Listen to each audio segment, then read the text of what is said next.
Hi, Simon Camilleri here. I just wanted to share with you this Bible reading grid that I've put together. It's inspired by a few other sort of Bible reading techniques that you may be aware of, but it's surrounded. It's based on also the read. Here we go. Read, think, pray, and do in my new children's book. And I wanted to see whether it's a good method for adults too. So I've made this grid to use in my Bible study, and I've been using it with my co-leader over many, many months. So each week we don't print out anything other than this sheet, and we give everyone a fresh sheet every week, and we look through the next chapter in the book that we've been going through, and we fill it in. We've been looking at the book of Acts, and so I just thought I'd share how I've been using this, and if in case it might be useful for you too. So what you do with these sheets is the first section up here, you write the passage and your sheet, so they don't get mixed up if you want to keep them. And then the context recap is basically think about what you read from last week. Now, this is presuming that you're not doing a topical study, but reading through a book of the Bible, which is something I'd always encourage people to do. And so if last week certain themes and certain ideas were talked about, you sort of do a little recap, like a TV show last week on the Book of Acts. So that's really helpful to remind people that the books of the Bible the chapters weren't originally there. It wasn't broken up like that. It was meant to be read as one long, flowing argument or flowing story. And so it's important to remember what happened previously. Then in the read section, is just for us to get our head around the passage, the text that is there on the page, not to think about what it means, but just observe what is actually there. So the COMA method is what a lot of this is sort of based on, if you've heard that before. COMA, context, observation, meaning, and then application, which is the do. So the observation, that's this section. What I want my group in this time, and myself when I'm reading, is to just make sure I've got my head around what the passage says, what's happening, what's the breakdown of, if it's a narrative, what happens, if it's an argument, what's he saying, and if I have any thoughts that relate to something outside the passage, like, that reminds me of, or I think that connects with, or something like that, then I maybe make a note in the think section, but I don't put it in the read section. And that's important because you want people to at least just get what the passage is saying before they start delving into its meaning and all, ideas and all those sort of things. So we just want to at least be able to point people to the passage itself, and get people grounded in the text itself, and what it's saying. So whenever someone brings something up, I remember in uni, in the Christian groups, that often people would be saying, well, and where's that in the passage? And we'd always be pointed back to the passage, and I think that's a really helpful thing. Now, as you're reading and trying to get your head around this, obviously some things will leap out at you. You can put some think ideas down there, but don't, I encourage people not go too hardcore there, just focus here. But there's some things that just might be really confusing. And so that's what the question section is. You can put any question you like in this section. What does that word mean? I wonder why he starts there. I wonder why this point gets brought up, or what's the point of this little story being included, or anything like that, in the question section. If it's not enough, put it on the back. The theme section is just to start. That's helpful for the understanding the meaning, just in case you start noticing some threads through the passage that you're reading as you're doing this. You can jot them down here. But of course, the question section and the theme section can be filled in later on as well if you have things you observe there.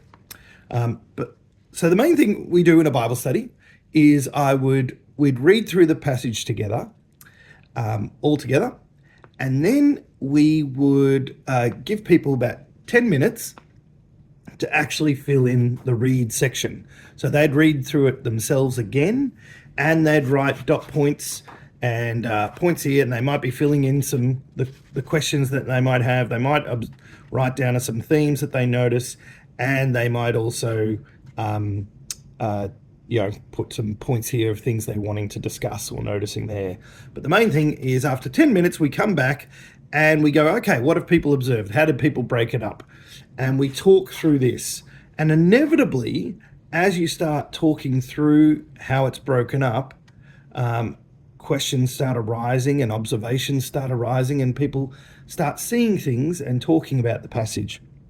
If that sort of that conversation doesn't go anywhere in particular, you can also then ask people to ask their questions. What questions do people have about the text? And what I've found is that with a group of people, some really interesting questions pop up. Sometimes they're questions that are really, out of center, left of center field, as they say. They're really weird, but mostly it's questions like, oh, I didn't realize angels did that, or what does that mean, or why is that there? And so it really opens things up to start discussing the think section, start discussing the meaning of what's happening in the text, and it also addresses the questions that people might have about the question that a written Bible study where all the questions are preset just might not bring up for people. And there may be some new Christians, especially today. There are people who have become Christians without any Christian background. So some ideas that you come across in the Bible may be completely new, and it's not always bad to go on a bit of a tangent. Sometimes you can say, oh, well, that's a great question. I'll fill that in later. But if someone doesn't know what an angel is, say, and the passage talks about angels, it's no point going, I will talk about that afterwards, because they won't understand the passage. So sometimes it is worth making sure everyone understands the ideas in the passage. And this is the section where you'll hear from people as to what their concerns are, and what things they do or don't understand. I've found with this it was a real experiment when we decided to do it at the start of the year about whether it would work, whether we'd just go on weird tangents, especially looking at the book of Acts, which has miraculous things and speaking in tongues. We thought, we're opening a can of worms here without any clear guide that will tell us what we need to look at in the passage. But I've actually found quite the opposite. I've found if I was writing a study, I might have actually felt like I needed to address peripheral distracting things because I'm presuming that's what the questions people would be asking.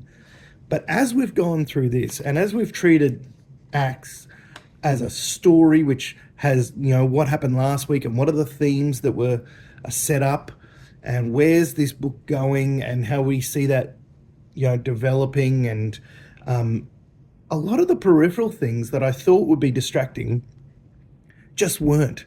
People were swept up in the narrative, and it was the story and the text that is driving them along. Even to the degree that we decided with the weeks that we had, we would only look at Acts 1 to 12. And when I told the group that a couple of weeks ago, we're finishing it at Acts 12, and then there's other things happening next term and stuff, there was a visible disappointment. People were like, oh, really? Do we need to? Can we keep going with this? People were excited about what they were discovering in the book of Acts, and they wanted to keep that going. And I don't think I've ever had as rewarding a Bible study experience as I've had using this and reading through it with a group of people. Now, it may mean, I'm not sure if this works for every book of the Bible. I'm curious to see how this would work with a non-narrative book like an epistle or a book of prophecy. But ultimately, the goal of why I did this in the first place was I wanted people to not feel like when they got home and opened up their Bible that they needed a Bible study of set questions to be able to read God's word and understand it. I wanted them to just go, all we're doing is reading it, we're thinking about it, we're writing down some things, we're thinking about what it says, what it means, what its context is, and then how to apply it. And then what we do at the end is make sure that we spend time writing down some prayer points from the passage and some application. What should we do with what we've learned? And sometimes the application is really obvious, the passage tells you, and sometimes it's just based on the things that we've been discussing. People go, well, God's clearly at work in the world when we don't think he is, or something like that's being brought up. And I need to remember that this week, and I want to put that into practice when I come across this situation of anxiety or whatever. So that's the application, and you want to make sure that people aren't just reading the passage, aren't just thinking about it, but they're praying about it and putting it into action. So that's what this is the grid that I've put together. It's not. I know there's lots of other systems that use this same sort of method, but I'm just excited about how wonderful it's been in my Bible study.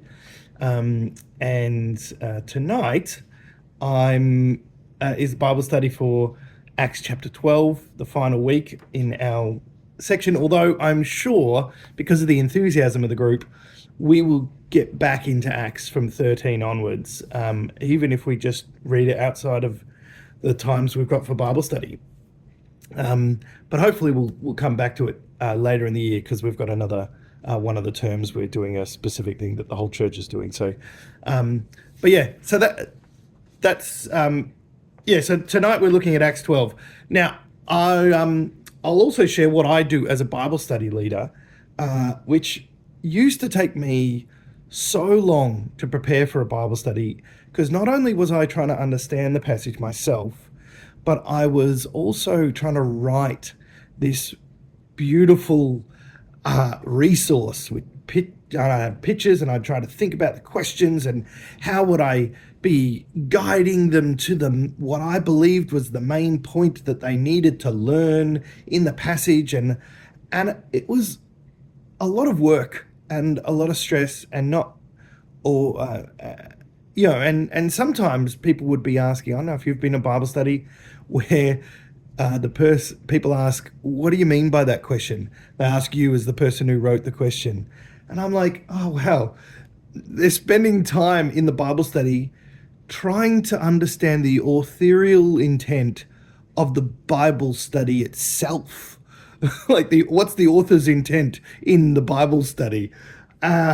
Which is ridiculous, really. We should be focusing on what's the author's intent and what's the meaning of the passage, not what did the Bible study writer mean by this question. Well, I wonder what they're getting at. I wonder what they want the answer to be. And so I felt like, one, I wanted to not have such a didactic style in my Bible study writing, and that's probably a flaw in me as well, in how I write or lead Bible studies in general. But also, I wanted to give people the tools so that they could just sit down at home, open up God's word, read it, think about it, pray about it, and put it into action. So that was my heart. And it was been such a joy to see how the group has gravitated to it. Just come on. We have, people are enthusiastic about reading the Bible and talking about it and applying it.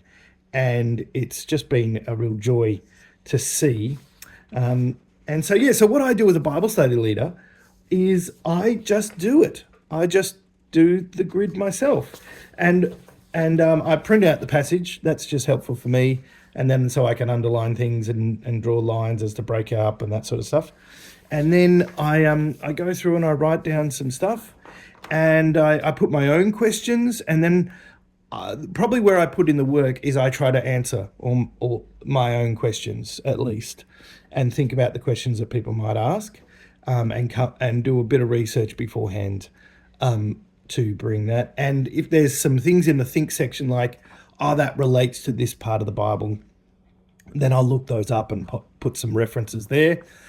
If you don't know the passage and none of those things come to mind, then using a commentary is really useful, and I'll use commentaries as well. And but the goal is that you don't even need to be a great Bible scholar to be able to lead one of these. You were just a fellow traveler, a fellow reader, a fellow disciple, coming before God's word and trying to read it and understand it and apply it. And so that's what I'll do in preparation for Bible study. And then, but I think I could probably get anyone in the group, even some of the younger Christians, to do this, to prepare this beforehand. And then if they needed some things filled in here and there, or they didn't know how to answer a question, then one of the leaders could do it. But they could facilitate it. Really, what the leader of the Bible study does is just keep it going along. Okay, everyone, what was last week? I'll give you 10 minutes to fill this in, and and then come back and, okay, what do people find? And that's what the Bible study leader's doing. They might answer some of the questions or help, but the goal is to open up to the group to discuss it, to find the answers in the text primarily, and then look outside of that passage to other places in the Bible, to answer questions, things like that. So hopefully that's encouraging to you. You'll be able to download these on the kidsguidebooks.com website, and I might tweak it over time. But at the moment, this simple version has been working really well. Just that information, and each week everyone's page is filled with thoughts and notes and things like that. So it's been really, really encouraging. So hope it's encouraging to you. Cheers.